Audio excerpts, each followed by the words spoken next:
Welcome to Prescribing Growth, the series where we talk to some of the best minds in auto reconditioning about what it takes to grow a successful business. My name is Matt McAllister. I'm the Chief Marketing Officer at Mobile Tech RX. Today we're joined by an old friend, Gene Fetty. He is the host of the PDR Marketing Minute podcast. He is the owner of Dent Repair Now. He works with Kiko Tabs. He supported us on a Denver event. He does sales training. He's an all-around guy. He's got detail experience, PDR experience. This whole episode could be just me talking about Gene. Gene, appreciate you. Thanks for joining. Thanks for having me, Matt. I'm happy to be here, and hopefully I can share some knowledge that'll help some other people along their journey. Of course. So we always like to start just to set the standard for everyone that could be potentially watching this of what does your career look like today? Today, so my main business is Dent Repair Now, so paintless dent repair. We're based out of Pittsburgh, Pennsylvania. I've got 2 full-time technicians that concentrate on the wholesale side of the business. We have a brick and mortar shop where I concentrate on direct to market retail work. Love myself working on large dent repair, large smash repairs, we call it in the industry. And outside of there, I enjoy working with Kiko Tabs. So it's a tool company in the PDR space. I'm a trainer for them, fly all over the country, get to meet a lot of cool people, work in body shops, work with PDR techs, and I've got my podcast. So a quick, short, short version show, and I'm a little busy. When you do training, what's your specialty? What do you like training people on the most? So what I do the most training on is, we call it GPR training. Mm-hmm. So it's, there's now a bridge that's been built where the PDR skill set has moved and crossed into where we can teach body technicians how to make better quality repairs using new tools and technology, and it's all based on glue pulling. So Gene, your background aligns perfectly with what we're doing at Mobile Tech RX because you were actually a detailer. I was. That's how it all started, with cleaning some cars to make some money. So how did you go? 1, why were you a detailer? And 2, how'd you go from detailing to PDR? Sure. So I started detailing because it was a great way to make money, and better money than I could get flipping burgers, right? So if we could make $100 detailing a car, me and my best friend back in the day, we'd go detail cars for a body shop, and then some car lots, and then we rented a little garage, and it was a good way to make good money with no education at the time. In fact, I even worked my way through computer school detailing cars. So detailing early on. Yes. It sounds like more as an opportunity to pay your way through school as an early career. Exactly. Was that the gateway into PDR? It was. So after, the crashed economy, right? There literally it was $7 an hour was the job offer I got with my certifications. And I'm like, I can make plenty of money detailing cars. I'll just continue to do that. And went on for years after that. How many years were you detailing? I probably started when I was 19, and doing math backwards, I'm 7 years. Oh, wow. So 19 to 26, something like that.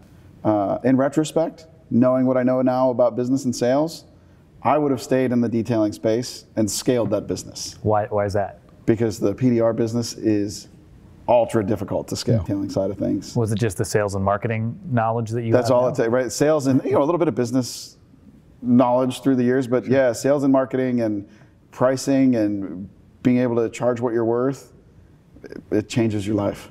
It really does. What year did you get into PDR? I started in PDR in 2002. Okay. I like working on cars. So I started looking at some of the vendors that would come in to the detail shop. So we had a wheel guy, a touch-up guy, of course a dent guy, and I started talking to them about their businesses and what they looked like. And from the outside, I'm like, man, I think the PDR guy is the way to go. I buy a set of tools and figure this out, and man, I'm set. I don't even have to put more money into it. I don't have to buy detail chemicals, nothing. It'll be easy. Is that how it worked out? Yeah, sure.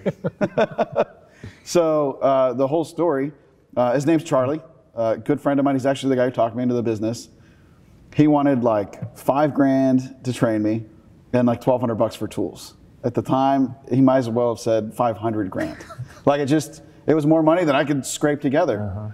And I found a training company that offered like a student loan, $69 a month or something, and you can be a PDR guy. I'm like, oh, this will be good. And he's like, yeah, go for it. So I went, they're like, no, you'll be up and running in a month. I'm like, oh, this is cool. I'll get it. Deal. Right? This is sweet. Why doesn't everybody do this? 5-day training. Came home, practicing, and I'm like, man, this is really hard. Like, were you a natural or really, no, not at all. It took me a year to be terrible at it. To fully commit to like burn the boats and no surrender, I handed my detail shop over to a kid that was working for me. And again, not a real business. It was just work. Like, here, dude, you're in. I needed to burn the boat, so there was no retreat. I took a job delivering pizzas so I could make some money.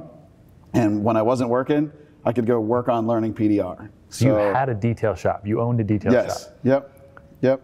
And you just handed the keys over? Handed the keys over. Yeah, right? That was smart. It was not a... Sell it? I'm telling you, no.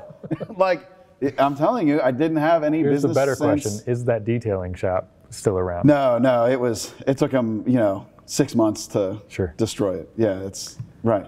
Horrible business What happens idea. when you get given an asset? Yeah, do not give your business away ever. For free, at least. But at the time, I really felt like I needed to make the commitment to learning this craft. It's also super relatable for a lot of people in the industry. Like we're used to talking to and hanging out with a group of people who've been doing this for, in some cases, 25, 30, 35 years.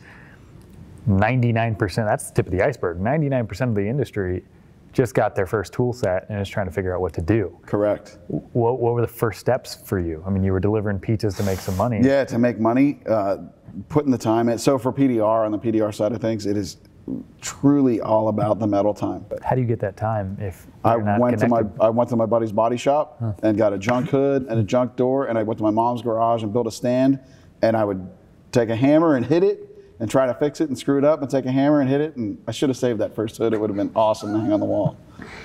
Is that pretty rare for people to practice like that themselves, or do most people try and get a paying job and use that as their practice? No, most people are, I would say the majority of the industry is putting the hard work in to master the craft. Mm-hmm. Part of what makes it so difficult to scale the business. There's no steps 1 to 10 and the dent's done. Everything's different, and the hand-eye coordination, it's a difficult skill to learn. So do you remember the first dent you were paid? So I don't remember the first dent I was paid, but what I do remember, I was delivering pizzas, I was working the afternoon shift. I went to a dealership that was giving me a little bit of work here and there, and most of the time, I couldn't fix it. I didn't even give them a bill. But I went out this one day, it was a gold minivan, it was a Chrysler product, and I fixed this dent, and I charged them $150. That was it. I crossed the path there where it was like, I'm in and I can do it, and like the best $150 ever. So what happened after that? You fixed one dent for $150. So when did you quit delivering pizza and go full-time PDR? So I kept trying to chase things around, and as fate would have it, or divine intervention, whatever you want to call it, I'd picked up and started doing some windshield repairs to help supplement trying to get this thing going.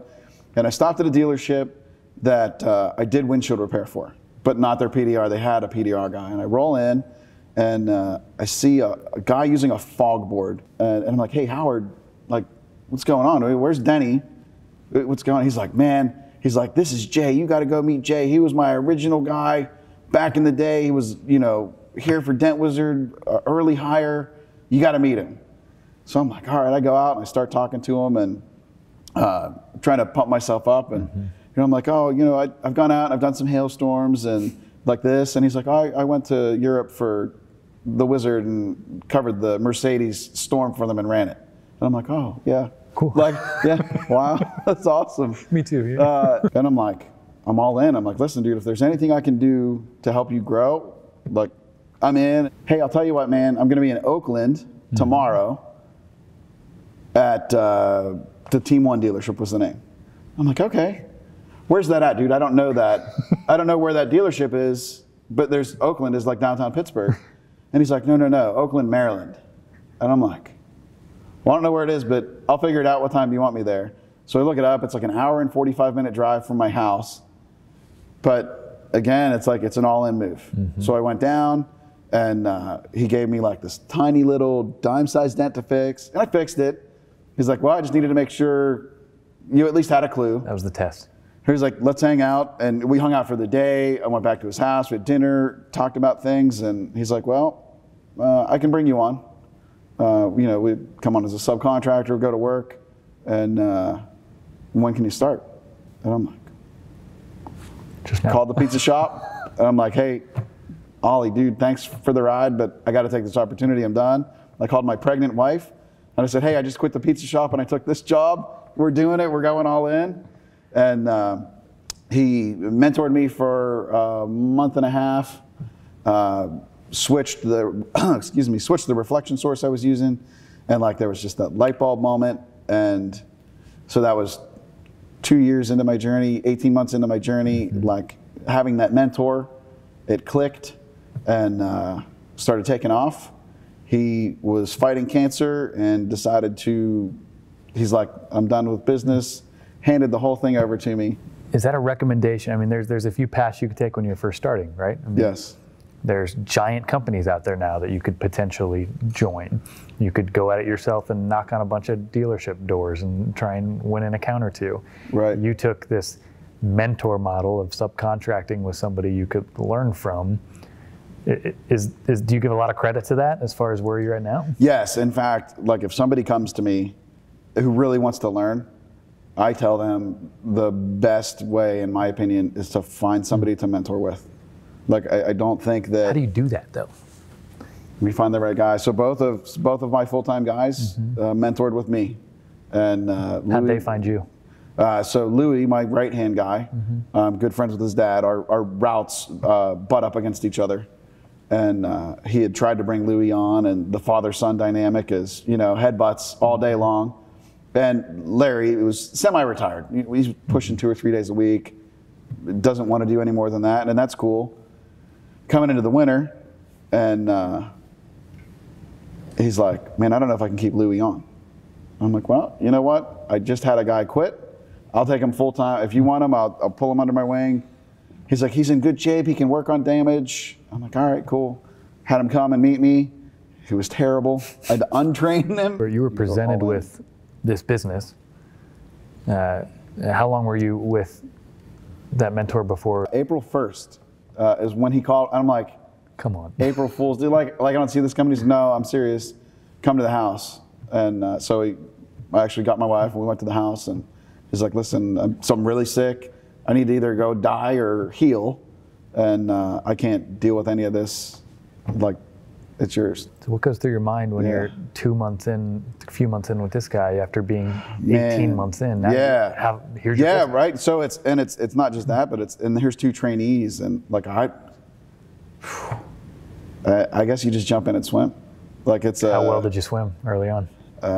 We didn't fail, and our dealers were asking. They're like, "We love you're here every week. You do a good job. Like, can you do some touch-up work for us or anything?" So sure enough, I called the training school. They've got another student loan I can take, and I can learn how to paint bumpers and touch up cars. Well, I guess I'll get another student loan, and we'll bring another revenue stream in. So we brought in touch-up and bumper repair, and added that to our existing customers. Much shorter learning curve. I went through training for a week. I came home and practiced my wife's car, and we were out Monday billing out work at dealerships painting. Like it was a real saving grace. Was that all wholesale at the time? All wholesale, 100%. Yeah. So a theme I've heard across a few of these episodes is the diversification of skill. There are not many people at the top of their game, even in PDR. They're always PDR professionals. Correct. But they're constantly figuring out how to dip their toes into paint. Correct. Into scratch, into anything else that they could offer as a service. Yes. Because that's incremental revenue. How do you find the time and clarity to learn multiple skills, but also be able to incorporate that into a business? Because it's one thing to have a skill, another thing to be able to also sell and charge for that skill. So I would really probably strongly recommend against it. Really? For most people. It is, jack of all trades, master of none. I think I was pretty good at the other skills we had, but I also think that that's a rare skill set. Most people cannot do that. And in time, I worked my way back to solely PDR, right? Like the true mastery of a craft requires dedication to that craft. What's the transition into what Dent Repair now looks like?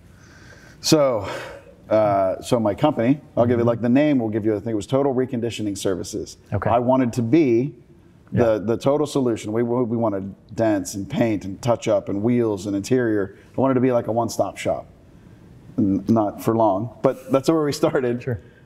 So Dent Repair Now became, I believe I bought the website, I bought the domain in 11 or 12, I think is when I picked that up. 7 or 8 years later. Yeah.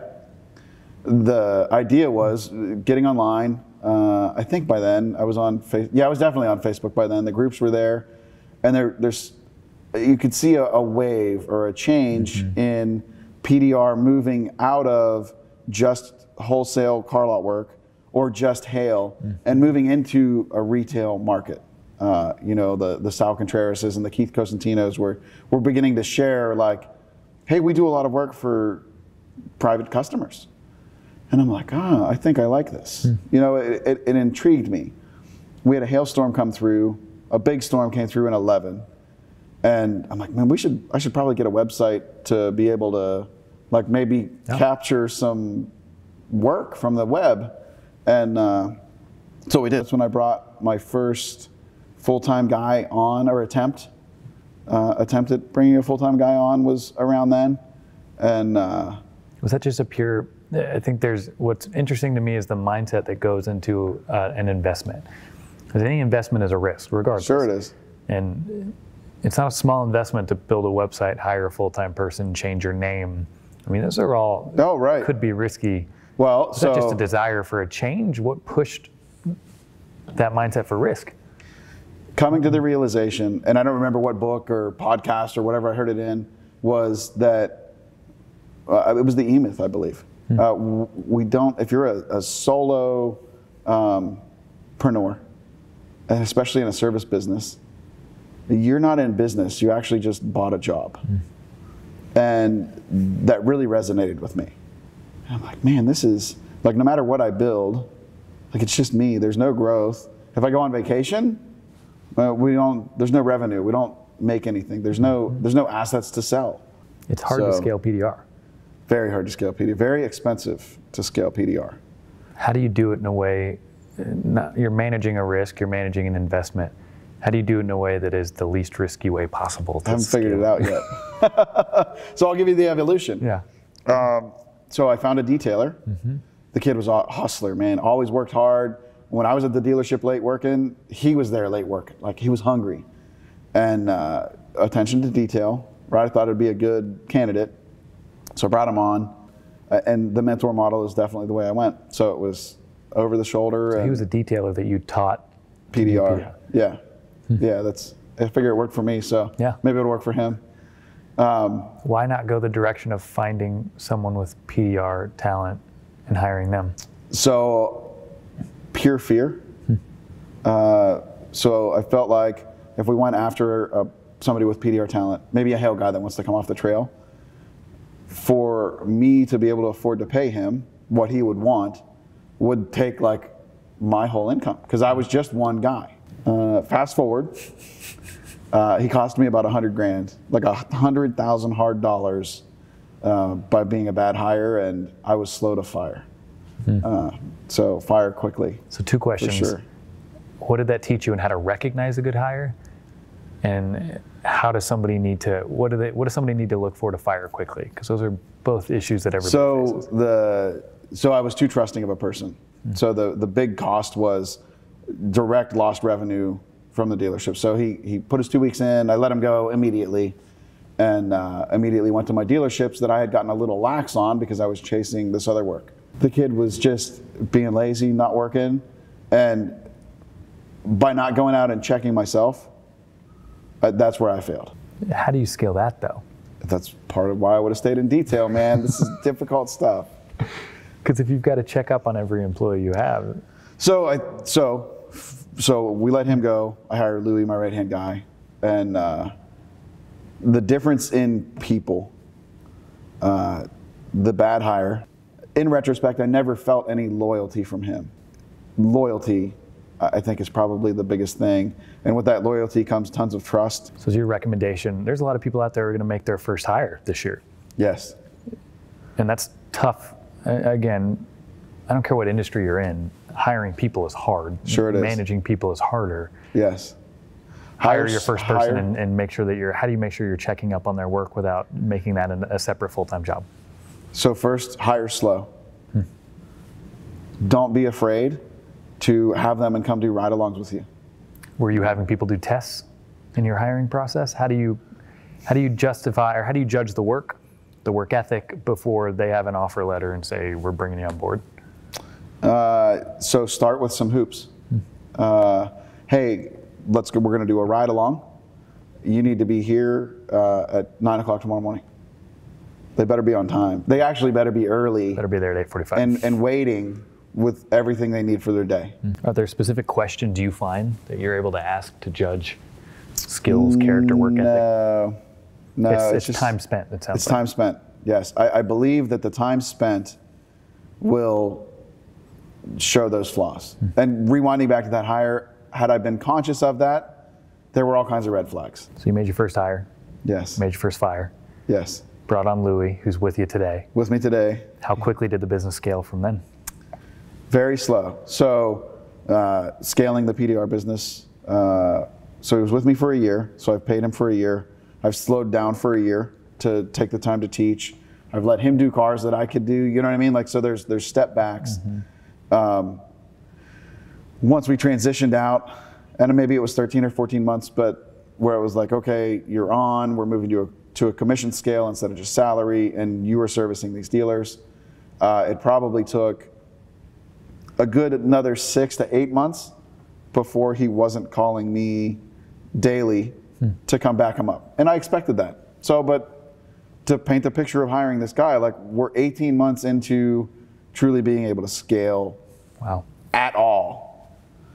And at that point, again, we're still at the 1 year mark. It's still one wholesale guy being split by two, and then we pull back. And, you know, like, I had to know that there were days where Louis was going to go bill more at the dealerships than I was chasing those retail cars. How do you start a retail marketing program? Because that's another scary investment. You should listen to the PDR Marketing Minute. Yeah, we're here. Podcast. We're right here, Gene. So it's first, it's to make a commitment and really make the decision or think about that that's what you want to do. It's not the easiest part of the business to scale. The easiest part of the business to scale is just go get more dealerships and do more simple wholesale work. Because you're directly spending money to hope that money comes back to you. Correct. So, I mean, like, investment-wise, you're going to need to get a website built. You need your social media pages and platforms. You need to start creating content to fill those up. Were you doing paid advertising early on?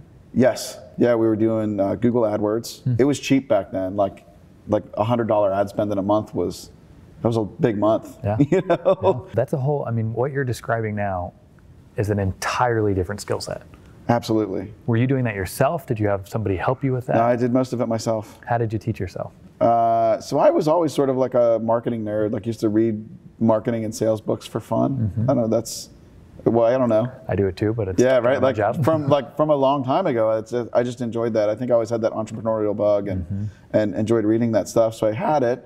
I had my a webmaster certification was part of my computer schooling. So I had a skill set there where I could sort of dive in, and I'm really it's probably a flaw as an entrepreneur, but I'm like I'll put my boots on and go to work and figure it out. So early on, you were pulling your credit card out, putting it in AdWords, building yourself your keyword list, Absolutely. your ad copy, your negative keyword list. Yep.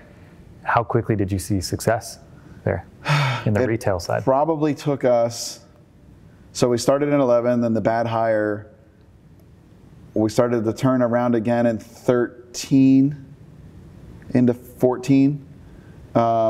And then probably coming up on 2015 is when it really took a stride. So it was a good couple years of hard pushing and building. So now, 2020. Yes. That was 15. Yes. I'm assuming just easy sailing from 15 to 2020. No, you would be wrong. So as a trailblazer, right in the beginning, that 13 to 15, that growth where we started going was great. There weren't a lot of guys chasing the business. So I had the whole the retail business. The whole retail business to myself, right? There was no competition. But as that became more successful, as a whole across the industry, the information started coming out. My biggest competitor is at MTE and Advanced Skills Seminars. Like, he's here learning, and I'm actually teaching, and my competitor's sitting in the audience learning, you know. So competition has gone up drastically.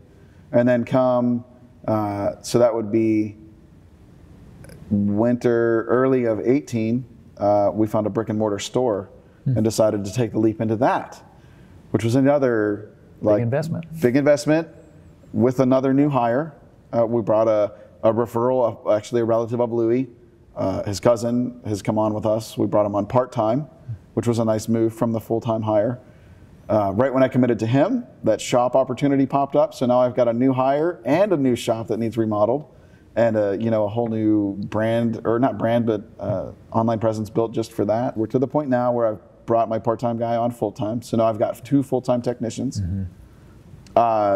Business tip is I've kept the second guy at just an hourly rate to let him produce and bill out in Mobile Tech RX, so we can track his sales and see where he's at. He has now switched from a straight expense in training to slightly on the plus side. So you do a lot of training. Yes. You probably see more than most the next generation of auto reconditioning professionals. Yes. What do you think is the skill set, and obviously there could be hundreds, but what is the skill set they should focus on outside of just the tactical fixing a dent? What should they learn? Sales, communication, customer skills. And how do you do that? Practice. Practice, practice, practice. So get audiobooks, get physical books, whatever works for you, and learn how to deal with people. Probably the biggest hindrance I see coming up for young professionals that want to get into the business is this generation is coming up in a very digital age with lots of non-human communication. What books do you recommend, if you got any off the top of your head? That's How to Win Friends and Influence People by Dale Carnegie. One of the best books ever. You also talked about the book in Denver, the FBI book. The FBI book, Never Split the Difference by Chris Voss. Great book. Great negotiating book. Great people book, right? It will really teach you how to connect with people. And then the last would be the Secrets of Closing the Sale. Zig Ziglar's book on closing the sale.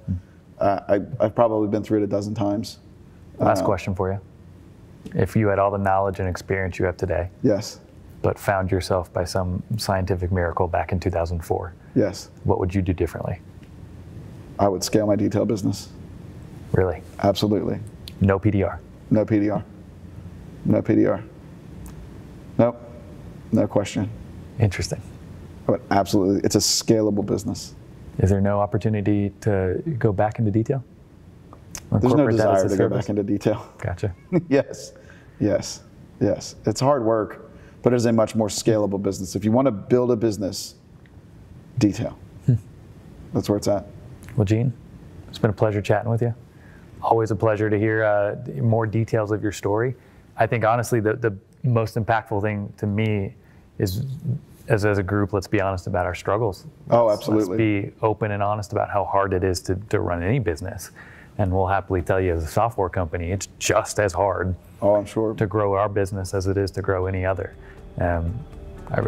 We absolutely appreciate you jumping on the show. Well, I appreciate the opportunity to come on. Thank you so much. Thanks, buddy. Yeah.